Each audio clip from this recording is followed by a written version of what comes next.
If you come upon a fork in the road, you should probably pick it up. Don't want people stepping on it. Welcome, friends. Last Scarf here, and it's time for a short vlog because we need to get Nier out, and Jinx has midterms and finals. One of those, I don't remember which. So, quick thing on Tad. If those of you who do Tad, if you noticed, they're down to like 10 point and 15 pointers. I think they're trying something new, and what I've noticed is they're really short ads, and you can get the points way sooner than before. And so it's more tedious, but you can get the points faster. So that's the thing. So if you've just been pushing and then just doing something else and then coming back or whatever, it's going to be more tedious. But if you're actually sitting there and just doing it while doing something else actively, it'll be hella fast now. At least that's what I've seen from it. There's going to be a browser version eventually. They told me they're working on it, and I can't wait for that. They're working on other people's as well. And when we get that, that'll be another way to get more money through TAT. So that'll be great. Patreon, I don't think I've told Patreon in a long time. As for Patreon, let's see here. So if you donate $10 on Patreon, you get to request a game for that month, for the first month that you've done it, that you've been donating. If you get 25, if you donate 25, you get a Kirby drawing of your choice, and then for 50, I make you a scarf. But it takes forever because I'm not your grandmother. That's what Patreon is, and of course that supports us, and we have goals there. We have upgrades. The upgrade goal is also on Patreon, besides through TAD as well. And it's the only reason why we're able to do big games. So we're able to do For Honor because of donation. We're able to do Nier, which is going to be the upcoming LP, because of donation. We're able to do Breath of the Wild because of donation. If not for you guys and gals, we wouldn't be able to do all the big games, and then, you know, you wouldn't be able to see us do the big games, and those have been a lot of fun, I think. So I'm very thankful to you guys and gals who have, for your watching, for your donations, for TAD, for everything. As always, I'm always thankful. It's important to be thankful. If I wasn't thankful, that would not be good, because that means I'm an ass. Aside from that, yeah, I just mentioned Nier LP. We're going to try to get it out Monday. Going to work on Nier right now and get those out. I wanted to maybe experiment with Facecam, but or maybe stream it and record it, but the realization is Nier's a new game, a very advanced game, and Compy can't handle it. So after we do upgrades, we could probably do more bells and whistles, but right now, it's all about using all the computer's power to capture the game. And in the future, we'll experiment with Facecam with some sort of game, and we'll experiment with streaming and recording at some point. Considering that we were blue screening from Overwatch, yeah, it was a dumb idea for me to go like, hey, let's try doing that when I just forgot about Overwatch. We might blue screen while recording Nier, and that would not be good. So it's going to be an LP starting Monday, hopefully. We'll see. Other LP, of course, was Nine in the Woods. That just started this week, and Nine in the Woods is compelling as all balls. It is an amazing game. It's a slow burner, but oh my god, when it ramps up, it's a thing. And I wonder who's the best demographic for it. Well, it's meant to be for millennials. So it's people in their like 20s and 30s right now. And it works for that, I think, because I'm older, and it made me think about things in my past and things I'm going through right now. It made me think a lot. It caused a lot of introspection, and you're going to learn a little too much about Scarf through that LP, because it just reminds me of things that have happened to me. And so that's going to be an interesting LP going forward with that one. And it's more voice practice, and there's a lot of girls in there. If you know what Night in the Woods is, the main character is a girl. I do not voice this girl. I voice her as me, because fudge that. But there's B, who's all over that game. So there's a girl voice there all day. And then you got to voice I had to voice the mother, and then I had to voice Lori. Like, if you know what the game is, you know the different characters. And I'm curious what you think of the voices I give them. But it is a very compelling game. I just don't know if how well it'll touch teenagers and younglings, because it's partially if you've been there kind of experience kind of thing. So I'm curious how that'll go. Let me know what you think of that LP. Other thing is, so theater, it's only day 13, there's no day 14, and this is because day 14 was just review, but there's one thing from day 14 I want to talk about, that is kahoots. Kahoot, I think it's that, and maybe there's an s.com, and this is like the Jackbox where you use your phone to participate in a game, right? But for this one, it's to do to do review for class, or to do, like, maybe a class test. Like, the theater professor just had us go over, like, history and everything, and we're doing kahoots for it, and it was very interesting, and all the things I told you about in the other videos, like staging and all these other things, that was on there. I'm like, this is really cool. Like, if I was a teacher, I'd use the crap out of kahoots. I would try to gamify my class as a group. Like the entire group, the more points they get together, the better it is. But you can also have your name on there as well, so you can have individual scores as well. So you could do pop quizzes on Kahoots. As a learning tool, this is really cool. But we can also use it somehow for the channel if we wanted. We're like, hey, let's do a quiz here about whatever thing. Like even as a learning about a game kind of thing, if we wanted to. If I was still doing tutorials right now, that and guides, that would be so cool. So I got to remember that concept for later. One more thing to talk about: Shadow of War, Shadow of Mordor. We have a copy of Shadow of Mordor, Game of the Year edition, and I got to figure out where I want to give that away. That's $30 value, and we'll think of something we'll do to give that one away. I don't want to hold it until Shadow of War because Shadow of War is in August, but Shadow of War. Shadow of Mordor is one of my favorite LPs we've ever done. Shadow of War, just that gameplay footage, the alpha footage, got me very hyped. And I trusted Monolith because they did such a great job with the first game, and all the improvements they've done on this one just really has me hyped. They've made so many improvements on the Nemesis system. Combat looks really nice. Like, there's some of the old stuff from combat, but there's some new stuff going on, new abilities, new stealth stuff going on.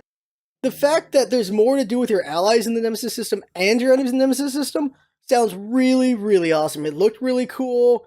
The fact you can reward your guys, and that some can betray you, and there's backstories they're building with each other, not even with you. I'm hyped. I don't know why no one ever tried to use the Nemesis system, though. That's been a question. It's like, why is no one using the Nemesis system? It's amazing. I am so very hyped for that game. I love games, and I love it when people do something new, and the Nemesis system is awesome. It takes ideas from other games as far as open world goes, but the Nemesis system is their thing, and it is really good. Of course, I'm curious how the final battle will go, because the final battle was lackluster in Shadow of Mordor, but it was just a good game overall. So dang good. Great voice acting, great lore all over the place. Just great. And so I'm excited for Shadow of War, and it'll be on the 22nd of August. My birthday's 3 days later, so that's obviously going to be the AAA game we do for August, for sure. So happy birthday to me by Monolith by releasing that game around my birthday. I'm happy about that one. We have not figured out what April's AAA game will be yet, so if you got any suggestions, let us know, because I haven't seen anything yet. And then we'll think about May later. And let's see, is there anything else really quick here to talk about? Oh, right, the podcast with Verbal. So we, because Scarf and Friends is basically a podcast with gameplay, this time we did it differently. We tried, what if we just did a podcast and we had gameplay in the background? There's me playing Orisa and other things in PTR in the background while I'm talking with Verb about different subjects. We talk about Mass Effect Andromeda, we talk about Breath of the Wild, we talk about a number of different topics, and I thought it was a pretty good conversation, so check that out, let us know what you think, because I think it might be fun to do that, like every few weeks, to just do a sit down and talk, or do a Scarf and Friends Adventures. Like, I want to do Gwent with Jag, I've mentioned this before, and I gotta schedule that with Jag at some point, and then get collaborative with other people going forward. Like, I'm at the point where, like, a lot of collabs is what I want to do, because I want to build the ability to just be around people and work with others. I think would be pretty good, and that's just another way to get better. It's all about growth, after all. So I think it's another way to get better. That's what I want to do. Now, I know I ended Theater 13 not the best, because I figured there's going to be a Theater 14, so I'll see the outro now. And as always, everybody, I appreciate everyone. Thank you very much for watching. If you donate, thank you for that.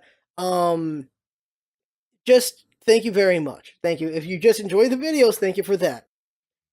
It's at the end of the day, it's about enjoyment. It's all about fun and all that stuff. It's important to me that people have fun, that they're enjoying the videos. It helps them just maybe they're having a bad day, now they're not having as much of a bad day, or maybe it turns the day around. That's what's important, just forgetting your worries for a little bit, enjoying a video.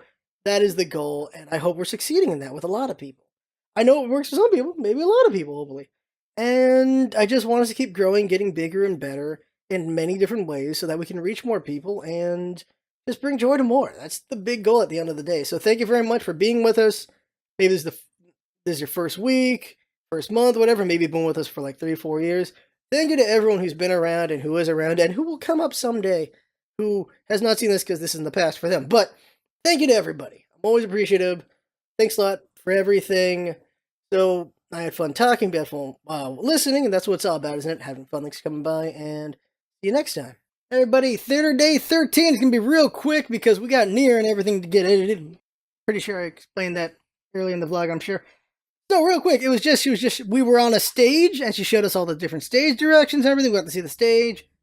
Like, the stage is called the deck, also the stage, and then there's the apron, which is the front part of the stage. And then there's like all these other things about the stage, and she had us sit in different spots, and she'd have people on the stage so we could see. How well can you see things? Like, if you're up really close, you can see like the wigs and stuff, like where they have them put on everything. For the performers, if you're in the back, you just get to see like the whole picture. If you're up close, you have to turn your head to see the different performers. If you're on the sides, you might not actually see performers because they might be covered by something because of your spot. So a front row seat isn't always the best seat. It just depends on what you want. But like the back-ish, you can actually see over everyone, would be a great spot. Just stuff like that. Just things to think about. And she also explained that a lot of architects don't consider the audience when they make the stage and the seating. So it ends up screwing over people. So keep that in mind whenever you buy theater tickets. So that was very interesting. Another thing had to do with directing, because she's a director.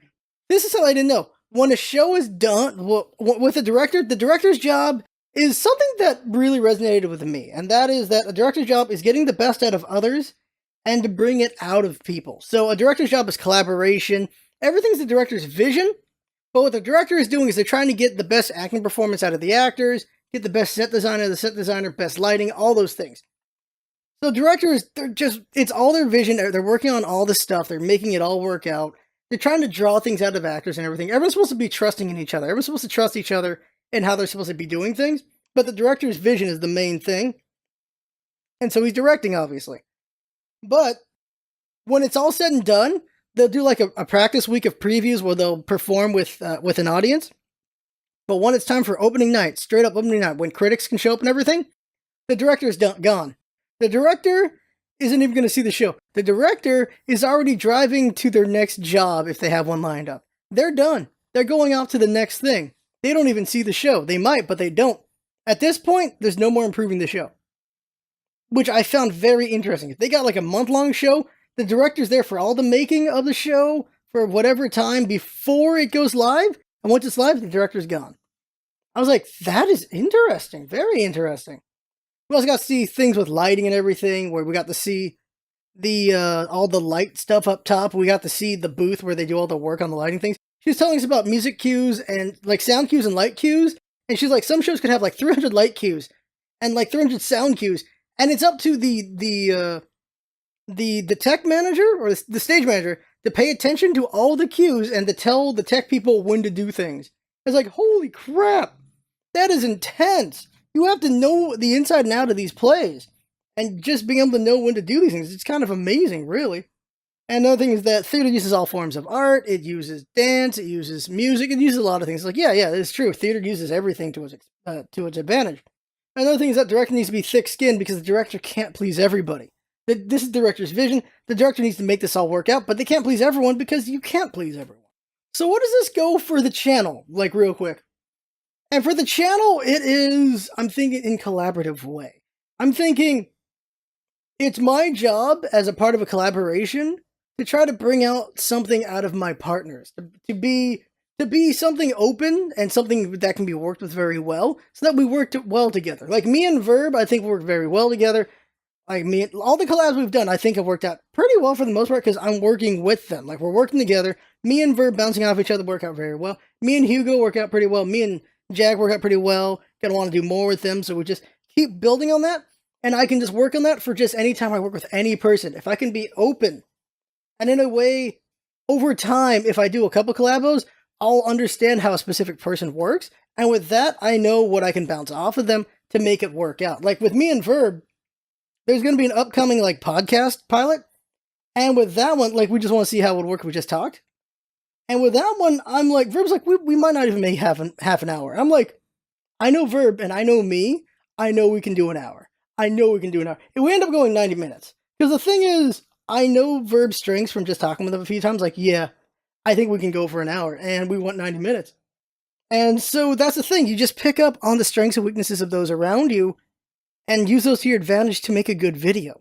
I think that's what's important. And thinking about that for collaboration, I think it'd be very strong for us in the future when it comes to collaboration. So I'm excited.